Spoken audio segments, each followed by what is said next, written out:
All right, guys, I'm back on the 914.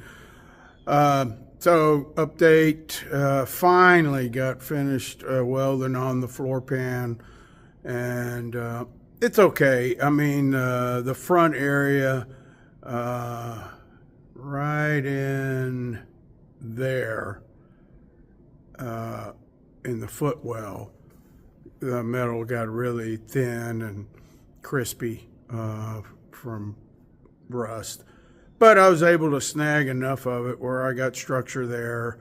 So refer to my previous videos regarding the floor pan for how I went about that. So now today I want to put in the cross member, so let's start looking at all that noise. The reason I've been delayed, new addition over here. Yeah, 83,928. That's gonna take a while to get that up and going. So here's the cross member I got several months ago from Restoration Design. Now, the first thing you need to know is the ends are split, and that's because you fold those to make flanges. So that's the first thing I have to do. Also drill out for rosette welds. The location is pretty straightforward, because when you take your old one out, you're going to have a lot of marks on the tunnel. I've covered all this stuff up with primer and such, so I need to clean all that off. But yeah, I'll be able to spot it very easily. Also, there's some indentations here in the tunnel that help align it. So all that is really straightforward. So let me get the flapper wheel in here, start cleaning all this stuff, get it ready for welds. Right, I got the tunnel all nice and shiny. Now the sides, somebody has put that black, it's like an undercoating, a tarry substance, and yeah, I had to use some solvent to kind of clean it up, and I'll have to go around the edges again once I fit the cross member. So what I'm going to do, I'm going to go ahead and drill out these ends for just 1 or 2 spot welds on each one of those ears, and then spot welds all down the bottom mating surfaces. You got to be mindful on the top of the tunnel, because you have this gap where it bridges over. So obviously you don't want to drill a hole on your flange mating surface where the wire is, because there'll be nothing underneath it. So let me start doing some drilling, and then I'll bend those ears back and we'll do the first test fitment. Right, something like that.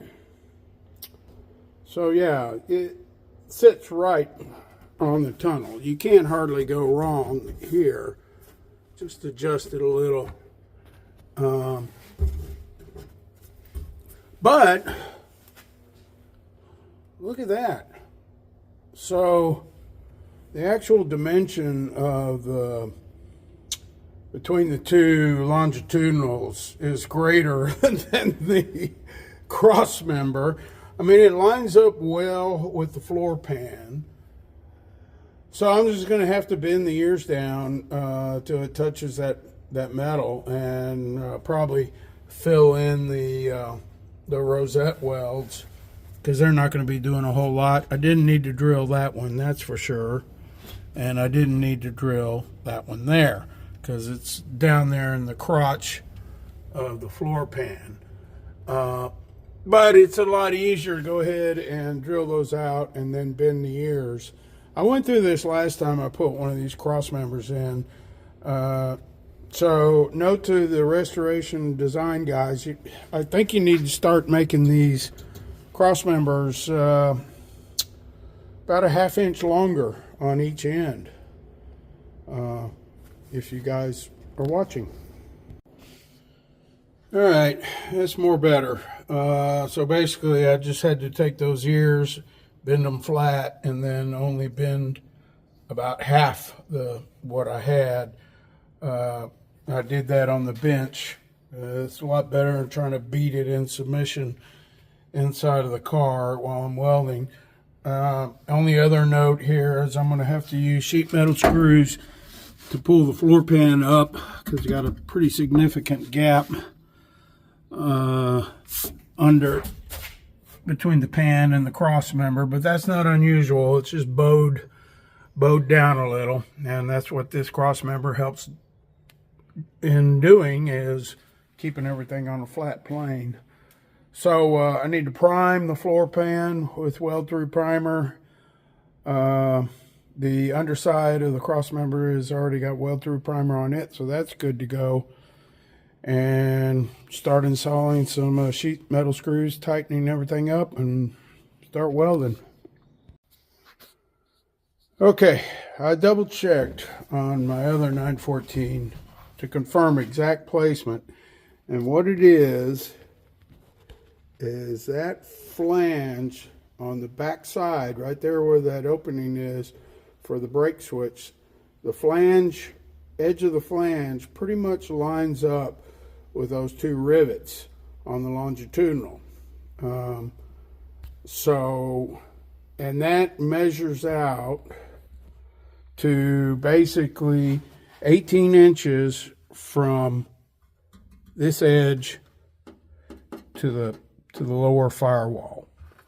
So as long as that's square with the firewall, what this is all about is getting your seats in the right spot, and also the emergency brake and the guide plate for the emergency brake cable. So I got it all squared away. Should be in just the right spot. Now I'll start putting in sheet metal screws. Okay, it tightened up pretty good. Start at the rib there by the longitudinal, put your couple of either side there, pull that pan up, and then I went beside the tunnel, and then I worked towards the middle, pulling the pan up with the screws as I went. And really it forces it down on top of the tunnel. I put one there just to really nestle it up good. But yeah, and I'll be beating on it, as I go along to tighten it up even more. But this is a good start. Time to get the welder out. All right, we got her all welded in. I still need to grind the welds off. Same thing like I did on the tunnel. On the cross member, I put some lap welds, about 3 of them on each side. That's just a little extra security to make sure that pan gets held up against the cross member. So, I didn't try to fill these rosette holes because it's just going to blow out the metal. I mean, I probably should have done that on the bench with some copper backing. But, I mean, everything gets seam sealer anyway. And we got some nice welds on those ears. I think it's solid. I mean, I'll get up there and jump in it in a little while.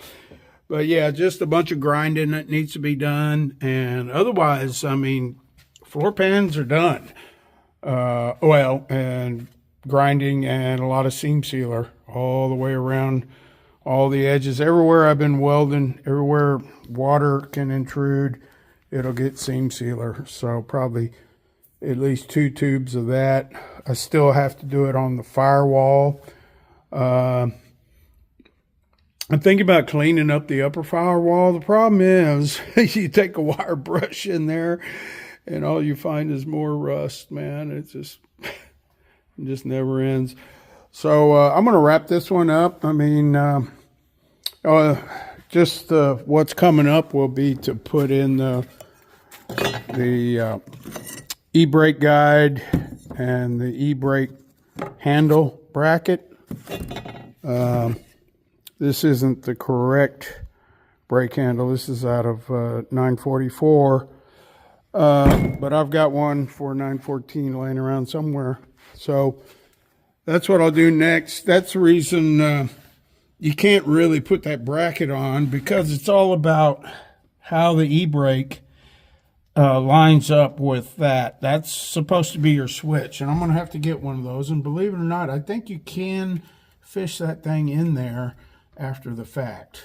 At least I hope so.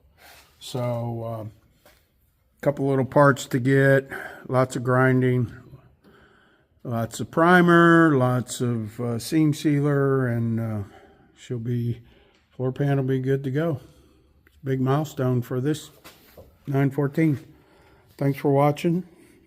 If you haven't subscribed, do so already, and leave your comments and questions.